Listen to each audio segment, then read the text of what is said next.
Assalamualaikum warahmatullahi wabarakatuh. Baik Bapak Ibu, PPS kali ini saya akan membahas tentang pengisian model A RKPPS dan berita acara dari Sidali. Bapak Ibu, di sini ada yang menarik. Di sini ada jumlah pemilih potensial non-KTP elektronik yang ada di model A RKPPS dan di berita acara.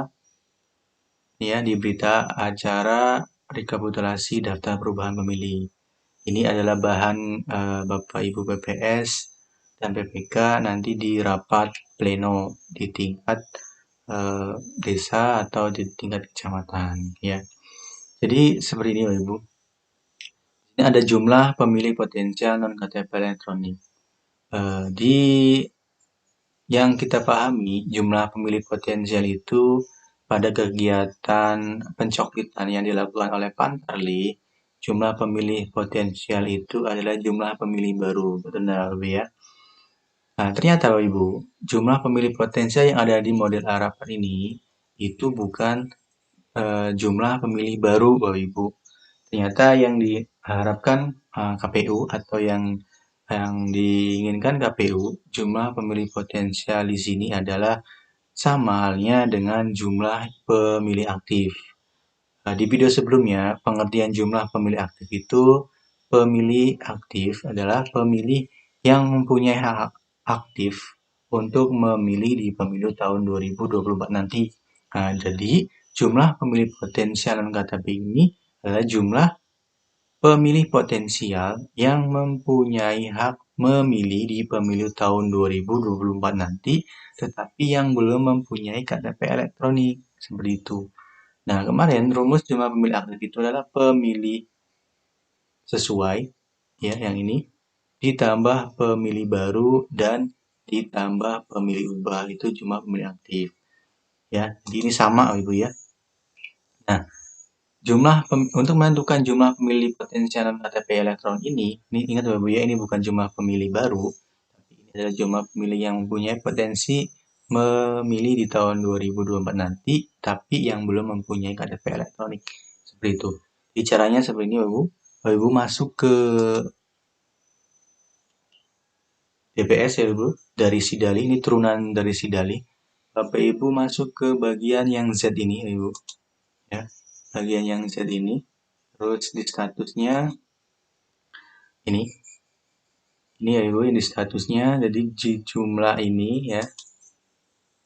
Untuk menentukan jumlah pemilih potensial ini. Nah, ini harus yang TMS ini harus di non checklist ya Ibu ya. Jadi pemilih aktif, pemilih baru dan pemilih ubah. Ini TMS-nya di non checklist seperti itu. Terus kita masuk, oke. Nah, ini kita lihat di sini yang belum mempunyai KTP non elektronik. Jadi kita masuk ke bagian KTP elektronik. Nah, di sini KTP elektronik. Jadi yang belum itu B, jadi S yang tidak di checklist. Kita masuk ke sini. Kemudian yang dicari ini adalah yang belum mempunyai KTP elektronik. Nah ya, elektronik udah. Terus kita masuk lagi di sini untuk mencari perempuan dan laki-lakinya. Kita masuk ke perempuan dan laki-laki. Ini kita cek dulu Ibu, kita blok dari sini ke bawah. Nah, di sini ada 23 Ibu ya. Kolom ini ada 23. Jadi ini sesuai ya. Ini ada 23. Nah, tinggal kita mencari ini. 8, 6, 9 ini kita cari. Dan ini 23 sesuai dengan ini. Ya.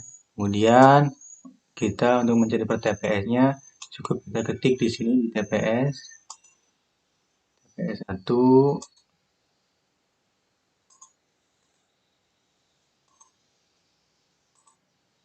Nah, di sini ada 8 ya.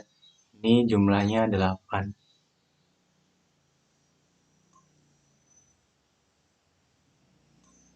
Ini cuma 8. Kemudian kita lanjut ke TPS 2. TPS 2 jumlahnya 6. Betul, di sini 6. Yang tidak mempunyai KTP elektronik. Karena TPS 3 kosong ya, berarti ini otomatis nggak ada. Langsung ke 4. Di 4 ini ada 9. Di sini ada 9. Nah, betul 9. Jadi jumlahnya 23. Seperti itu. Ya. Nah, ini saya sengaja menggunakan rumus laki-laki dan perempuan ini untuk pegangan kita, Bapak Ibu. Saat peserta rapat panel menanyakan ada berapa jumlah laki-laki dan perempuan di setiap jumlahnya ini. Ya, Bapak Ibu ya.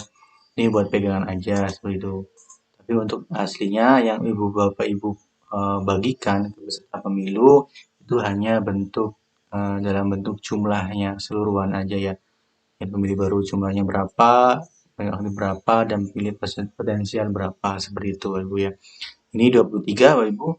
Nah, di berita acara rekapitulasinya nanti adalah sama ya Bapak Ibu. Ini 23 Bapak Ibu ketik 23. Itu ya Bapak Ibu ya.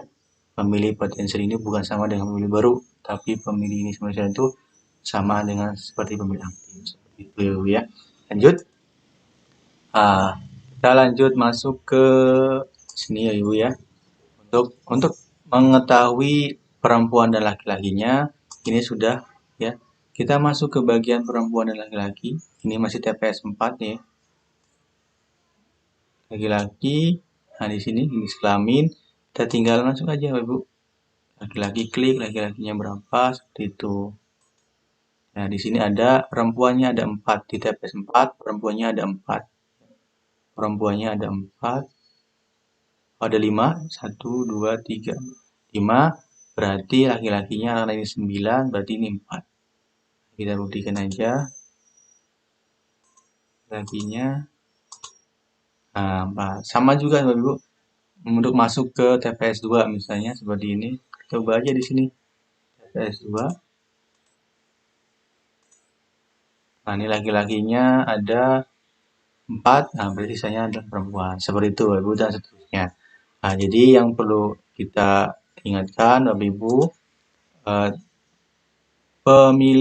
jumlah pemilih potensial KTP elektronik ini yang dimaksud adalah jumlah pemilih aktif ya Bu ya, yang mempunyai potensi memilih di tahun 2024 nanti seperti itu. Nah, ini lihat keterangannya seperti ini, ada ubah, memilih baru, memilih ubah. Ya, ingat Bapak Ibu, caranya di sini, ingatkan, ubah di bagian Z ini.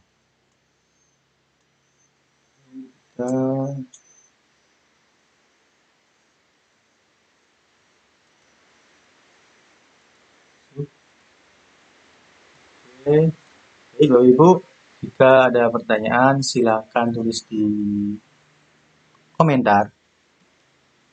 Saya akhiri, Assalamualaikum warahmatullahi wabarakatuh.